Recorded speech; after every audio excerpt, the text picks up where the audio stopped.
12:04 UTC, August 11, 2025. Calm seas near Scarborough Shoal erupt into chaos. The Philippine Coast Guard's BRP Suluan races north, shadowing two relief boats. Behind, a Chinese cutter opens fire with water cannons, while from the port side, a PLA Navy destroyer closes in. Three ships, one collision course. Scarborough Shoal, a pale ring of reefs and turquoise water, lies just 124 nautical miles from Luzon's coastline, well within the Philippines' exclusive economic zone under international law. Yet since 2012, Chinese vessels have maintained an unbroken grip here, enforcing claims with Coast Guard cutters, maritime militia, and warships. To the untrained eye, it's a remote speck in the South China Sea. To regional powers, it's a volatile flashpoint where fishing boats, patrol ships, and military hardware constantly cross paths in a high-stakes contest for control. On the morning of August 11th, the BRP Suluan's orders were simple. Escort two small civilian relief boats loaded with food and fuel toward fishing grounds near Scarborough Shoal, then return to port. But in these waters, routine never stays routine for long. Any Philippine vessel approaching the shoal is quickly shadowed, often aggressively, by Chinese units. This time, it was the Chinese Coast Guard cutter CCG 3104, a 1,500-ton vessel built for speed and intimidation. But it wasn't alone. To the port side loomed the PLA Navy destroyer 164, a Type 05 2D Lu Yang 3- class warship, bristling with missile launchers and advanced radar. Normally seen patrolling in formation, today it seemed to be working in silent coordination, forming a layered blockade around the contested reef. As the Suluan pushed forward, the Chinese cutter surged ahead, its twin diesel engines roaring. Spray frothed off its bow as CCG 3104 closed the gap. Moments later, the cutter's water cannon thundered to life, high-pressure streams lashing across the Suluan's decks, with enough force to shatter glass, tear away antennas, or sweep crew overboard. This wasn't random harassment. It was a calculated intercept.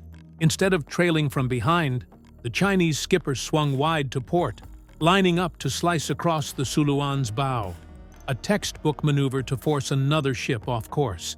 At nearly 20 knots, the margin for error shrank to seconds. Philippine radio calls went unanswered as sirens wailed over the hiss of water cannons. Every blast rattled the crew's resolve, but the Suluan held its course, avoiding any move that might be twisted into a provocation.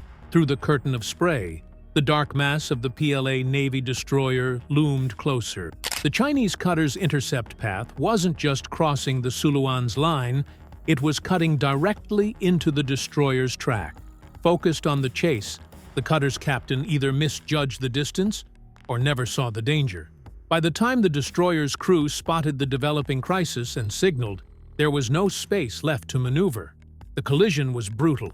Steel crumpled at the cutter's bow, folding inward like paper under a fist. Its forward gun mount twisted off alignment, the protective shield warped. Internal bulkheads groaned under the impact. The destroyer fared better.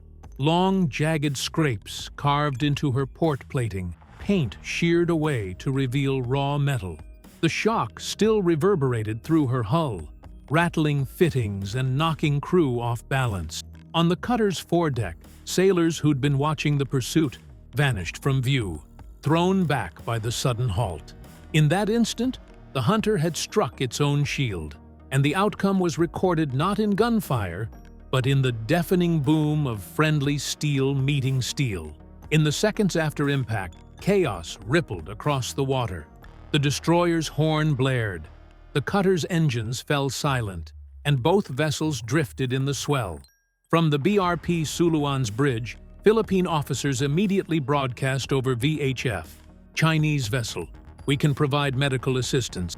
We can assist in search and rescue. The offer was repeated in English and Mandarin, each time met with silence.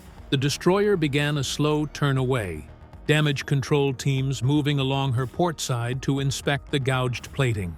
On the cutter, crew clustered aft, keeping clear of the buckled bow. For the Chinese side, accepting aid from the very ship they'd been chasing would be politically awkward. Better to manage the embarrassment alone, even if time was critical for any injured. Meanwhile, the civilian relief boats slipped out of sight, their mission transformed from routine resupply into witness to an international blunder. Within hours, Manila's response was sharp. Philippine Coast Guard spokesman Commodore J. Tariella called the maneuver atrocious and reckless, accusing the cutter's captain of violating COLREG, the international rules for preventing collisions at sea.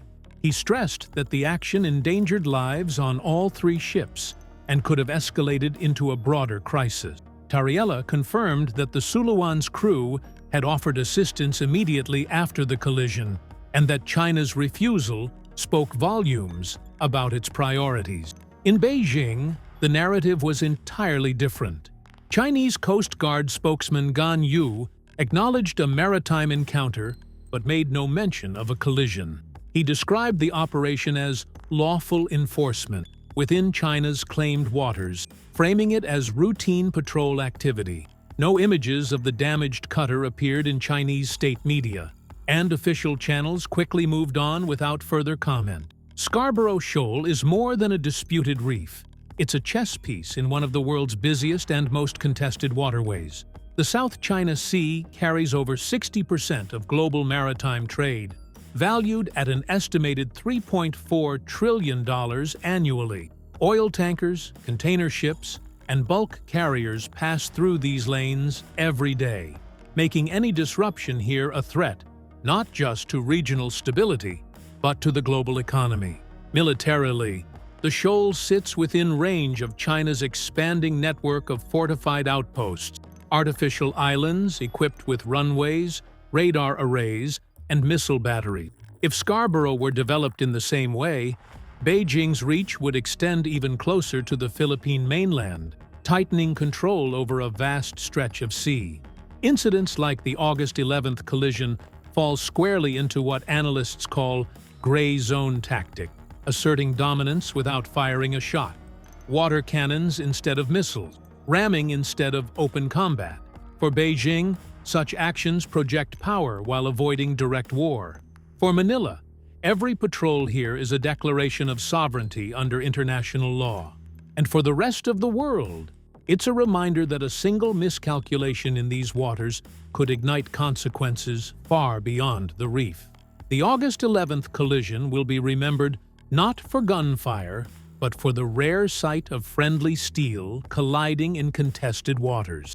Was this a reckless miscalculation born of overconfidence, or a high-risk intimidation tactic that backfired spectacularly? Share your thoughts in the comments below. If you found this breakdown insightful, hit the like button and make sure you're subscribed so you don't miss our next deep dive into maritime flashpoint. Turn on notifications to stay updated on every high-stakes encounter at sea. Your engagement keeps these stories coming.